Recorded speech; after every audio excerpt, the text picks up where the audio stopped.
दोंडाईचा घरफोडीचा गुन्हा उघड, 4 आरोपी मुद्देमालासह जेरबंद। दोंडाईचा 48,000 रुपयांचा मुद्देमाल जप्त। दोंडाईचा येथील भगवती इंजिनिअरिंग वर्कशॉपमध्ये झालेल्या घरफोडी प्रकरणी पोलिसांनी सनी उर्फ जग्गू दिलीप चौधरी वय 18 आणि प्रकाश नामदेव भोई वय 18 यांच्यासह 2 विधी संघर्षित बालकांना ताब्यात घेतले।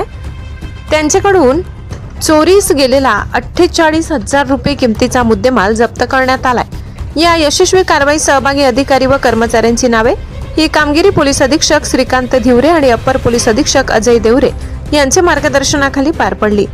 यामध्ये पोलीस निरीक्षक श्रीराम पवार स्थानिक गुन्हे शाखा, पोलीस निरीक्षक दिनेश सोनावणे दोंडाईचा, सहाय्यक पोलीस निरीक्षक श्रीकृष्ण पारधी, इम्रान खान, संजय पाटील तसेच पोलीस अंमलदार प्रशांत चौधरी, चेतन बोरसे, संतोष हिरे, कैलास महाजन, विनायक खैरनार, कमलेश सूर्यवंशी, राहुल गिरी, हर्षल चौधरी, हिरालाल सूर्यवंशी आणि प्रवीण निकुंबे यांचा सहभाग होता।